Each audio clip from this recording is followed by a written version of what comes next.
यो देश दुनियाँका अन्य मुलुक जस्तै विश्वको शिरको रूपमा रहेको यो मेरो व्यक्तिगत कुरा होइन, कुनै दल विशेषको कुनै पार्टी विशेषको कुरा होइन। सिङ्गो नेपाल र नेपालीको सन्दर्भमा धार्मिक रूपमा मात्रै होइन, देशको समग्र विकासको दृष्टिकोणले पनि एक मात्र सनातन मुलुक हो।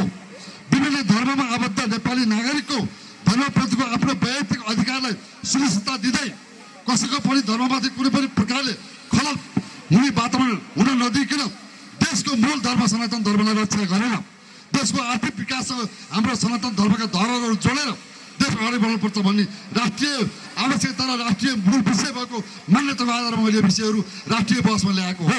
यो मेरो व्यक्तिगत कुरा होइन। हामीले केही समय पहिले म पनि गएँ, हामी सबैले टेलिभिजनमा हेऱ्यौँ। भर्खरै भारतको उत्तर प्रदेशमा महाकुम्भ मेला भयो।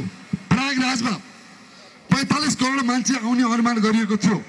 65 करोड हाराहारीमा त्यहाँ विश्वभरका त्यहाँ हिन्दू मात्रै आएनन्, त्यहाँ मुस्लिम साथीहरू पनि आउनुभयो, त्यहाँ इसाई साथीहरू पनि आउनुभयो।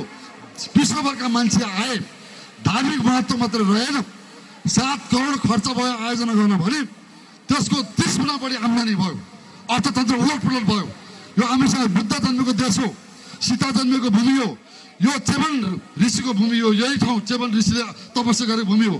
यो चेवन ऋषिको नाममा अहिले हाम्रो एकजना खनाल भाइले भन्नुभयो, यहाँ धेरै हाम्रो जडीबुटीको रूपमा गयो। हाम्रो के अरे भन्छ त्यसलाई शिवलिङ्गदेखि लिएर मौरी पालनको कुरा आछ।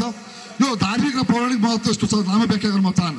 त्यस्तै ऋषिमुनिको तपभूमि हो, हिमालयको काखमा रहेको भूमि हो, पशुपतिनाथको भूमि हो, यो मुक्तिनाथको भूमि हो। अरब सनातनीहरूको शिरको रहेको भूमिलाई यो धर्मलाई रक्षा नगर्दा आज धेरै प्रकार समस्या आछन् भन्ने हेतुले यो कुनै पार्टीको कुरा होइन। पार्टीका सैद्धान्तिक विषयहरू आफ्नो ठाउँमा छन्।